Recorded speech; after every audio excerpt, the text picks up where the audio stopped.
All right, joining me now here on the Matthew Filipowicz Show is my good friend Robin Marty. Robin is a journalist whose work has appeared in Rolling Stone, Politico, Cosmo, and much more. She is the co-author of the book Crow After Row, all of which you can find at robinmarty.com. You can also follow her on Twitter at robinmarty. Robin, thank you so much for being on the show again. And thanks for having me back, Matt. All right, so Robin, you're a regular guest here on the show. You cover the attacks on nationwide that go on, the attacks on abortion, the war on women. You cover that regularly. And you actually recently wrote a piece on how you actually spent 2 days as an anti-abortion activist and attended the March for Life rally in D.C. Let's start out by talking about how did this actually come about? Well, for the last year or so, especially as I've been doing research into more recent abortion history, so abortion since it became legal and the efforts that have been going on ever since then to try and make it illegal again, as part of my research, I spend a lot of time talking to anti-abortion activists. And the more that I sit down with them and the more that I talk to them and the more that I interview them, the more they say, you know, if you really want to understand our movement, if you really want to understand why we do what we do, if you really want to get us, you need to come to the March for Life sometime. And so I figured, okay, let's do that.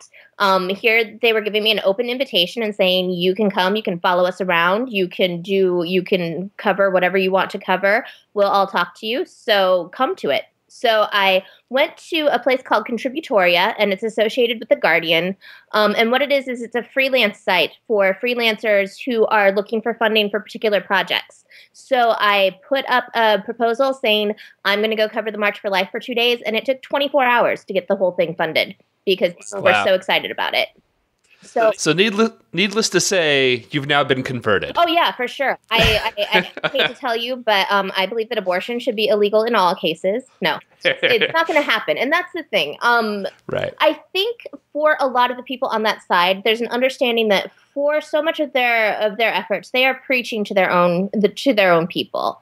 They want to be able to get into the mainstream. They want to be able to talk to people that they haven't talked to before. And so if they can find reporters that they feel will represent them as they are and not try to make a political thing out of it or not try to misrepresent what they're saying, anything like that, then they're more than willing to speak to those reporters because that's how they can reach out to other people that they haven't yet had a chance to reach. So that was primarily why they invited me along and let me come. And then they let me pretty much go to every event, and I sat through panels. I protested a Planned Parenthood.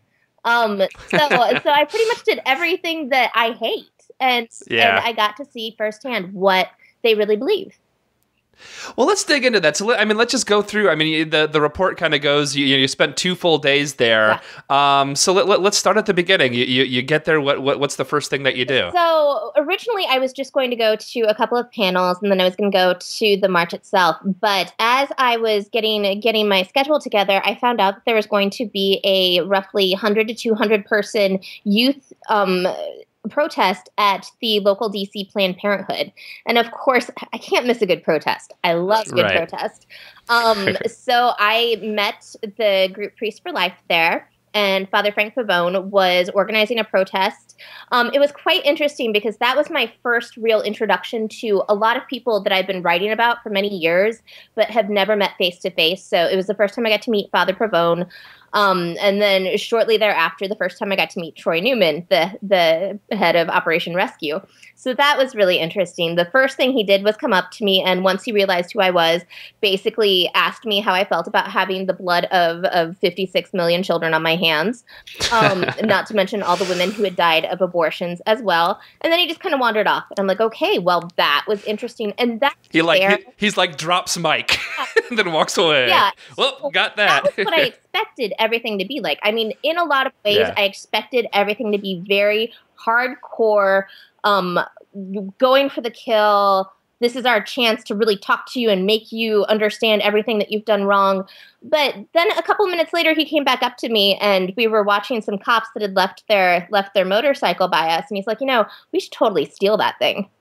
And so the next thing I know, we were plotting how to steal the motorcycle and sidecar and just drive off. Which was actually kind of interesting because the entire time police were watching us, because as we had first come to the protest, one of the protesters there, Reverend Pat Mahoney of the Christian Coalition, was talking to the police, and apparently he has a relationship with this Planned Parenthood where he's been arrested before, and the police basically told him, you know, you can be on this sidewalk right here, but if you go up too close to the door, we're going to arrest you. Now, they can't do that officially. FACE Act, which is the Federal Access for Clinic Entrances, says that you cannot block a clinic entrance, but you can still be on the property up to it if it's public property, which sidewalk is. So Pat Mahoney had no intention of trying to get arrested at this. My understanding, as the way they explained it to me, is March for Life is really full of activities. Everybody has a bunch of different places they have to be. Their schedules are very tight. The last thing you want to do is screw everything up with an arrest, because then you have to get your lawyer in. You're going to spend some time in jail. It throws a kink into the whole works. So he wasn't intending to do anything at this clinic until basically the police dared him. And that made him angry, because he knew that if he did get arrested, that it was totally unconstitutional. So he had a drop-dead case right there. He had it on film, all of it. So then he was like, well, I'm totally going to go stand next to the door. So as this entire protest was happening out on the sidewalk, and people are giving speeches, Troy Newman gave a speech, Frank Pavone gave a speech, a reverend out of Alabama gave a speech, women who had regretted their abortion gave speeches about how bad abortion had been for them. Everybody was giving all these speeches, and here's Pat Mahoney going up and down the sidewalk, talking to his lawyer on the phone to get that all arranged, trying to find out who was going to pick up his car. There's all sorts of details that goes into trying to arrange an arrest. So he had to make sure that his stuff was going to get to the next protest site, all of that. And so worked it up, and he's like, I'm going to do it at X time. I'm going to do this at 9 o'clock in the morning. Okay, here's the time. And he went, and he stood right across from the clinic escort, right where the police told him not to do. And the police just basically looked at him and then just kind of laughed and then walked off. And so that was the whole thing. I don't know whether they were just messing with him the whole time. But for me, watching this, I thought he was going to be arrested.